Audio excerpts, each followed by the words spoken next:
संभल में हुई हिंसा में मरने वालों की संख्या 4 हो गई है। हिंसा के दूसरे दिन हालात काबू में दिखाई दे रहे हैं, लेकिन जिले में कर्फ्यू जैसे हालात हैं। लोग भी अपने घरों में कैद हैं और हिंसा के इस मामले में अब सियासत भी तेज हो गई है। सपा मुखिया अखिलेश यादव से लेकर सपा से मऊ सांसद अफजाल अंसारी ने सरकार और प्रशासन पर गंभीर आरोप लगाए हैं।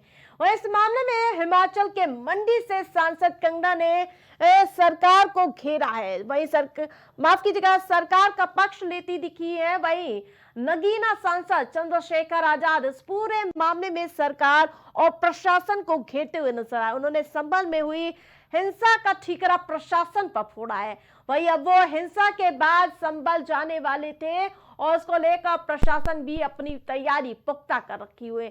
नगीना सांसद जब संभल के लिए निकले तो प्रशासन ने उन्हें हापुड़ के पिलखुआ टोल प्लाजा पर रोक दिया और इस दौरान उनकी प्रशासन के लोगों से तीखी नोकझोंक भी देखने को मिली। नेता बनना छोड़ दो, नेताओं का सहारा लेना छोड़ दो। किसके लिए भाषा थी वो?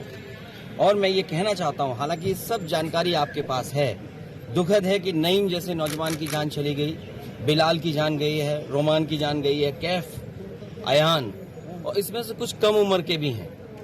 मुझे याद है जब मैं लखनऊ में प्रेस कर रहा था, उस समय जो जानकारी थी और जो जानकारी छिपाई जा रही थी, जब वहां पर लोकल स्तर से जानकारी हासिल हुई तब मैंने कहा कि नईम की जान गई है और पुलिस की गोली से गई है। देखिए, हिंसा के पीछे जिम्मेदार जो कोई भी है वो सामने आना चाहिए। ये कोई साजिश है या अचानक घटनाक्रम हुए तब सब जानकारी में आएगा जब इसकी जांच होगी। राशन चाहे दिया हो, चाहे टॉयलेट्स दिए हो, चाहे अनाज दिया हो, चाहे गैस सिलेंडर्स दिया हो, तो उससे पता चलता है कि कौन देवता है और कौन दैत्य है। जो महिलाओं का अपमान करते हैं उनको जो है इस तरह से सरेआम जो है मेरा घर तोड़ा गया, गंदी गंदी गालियां मुझे दी गई। कुछ मूर्खों के इकट्ठे हो जाने से देश के टुकड़े नहीं हो सकते। हमारी सारी पार्टी के लिए ही ये एक ऐतिहासिक जीत है। और ये जो सरकार लगातार इस बात का दावा करती है कि हमारी कानून व्यवस्था बहुत चाक चौबंद है, परिंदा पर नहीं मारेगा और हम कहीं कोई उपद्रव नहीं, कहीं कोई बलवा नहीं, कहीं कोई धकाधक बलवे हो रहे, ये जब चाहे जहां चाहे बलवा करा सकते हैं।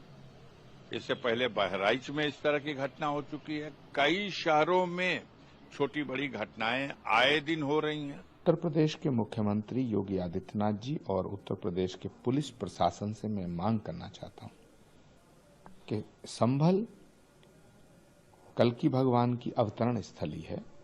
24 कोस की परिधि में भगवान अवतार लेंगे, ये पुराणों में लिखा है। संभल बहुत शांति प्रिय और बहुत ही मोहब्बत का स्थान है, लेकिन समाजवादी पार्टी के कुछ नेता संभल को दंगों की आग में झोंकना चाहते हैं। वही सच्चाई पूरी तरीके से जो है विकास की बात नहीं हो रही, मुद्दे की बात नहीं करते भाजपा के लोग। यूपी में जिस तरीके से तांडव ये लोग कर रहे हैं, वो लोग चाहते हैं कि यूपी से पूरे देश में माहौल जो है हिंसक करें, नफरत फैलाएं। और ताज्जुब की बात है कि सरकार जिस तरीके से पुलिस का दुरुपयोग कर रही है, मतलब पुलिस के लोगों को गुंडा मवाली जो है उसमें तब्दील कर दिया गया है। वहीं आपको बता दें कि जिस प्रकार से विपक्ष अब चौतरफा हमलावर नजर आ रहा है योगी सरकार पर, योगी प्रशासन पर, जिस प्रकार से मुख्यमंत्री योगी आदित्यनाथ दावे करते थे कि यहाँ पर ना कोई दंगा ना कोई कर्फ्यू, अब यूपी में सब चंगा, और उसके बाद बहराइच और अब संभल, कहीं ना कहीं जिसके बाद अब विपक्ष चौतरफा हमलावर नजर आ रहे थे। चंद्रशेखर मौके पर पहुंचने का प्रयास कर रहे थे लेकिन उन्हें रोक लिया गया पहले ही। लेकिन जिस प्रकार से विपक्ष हमलावर है योगी प्रशासन पर, कहीं ना कहीं जिसके बाद के भले ही वहां पर भी माहौल शांत हो गया हो, लेकिन जिस प्रकार से राजनीतिक पारा बेहद ही गर्म नजर आ रहा है। तो वहीं योगी सरकार हो या फिर मंत्री हो सरकार के, वो समाजवादी पार्टी पर हमलावर नजर आ रहे हैं।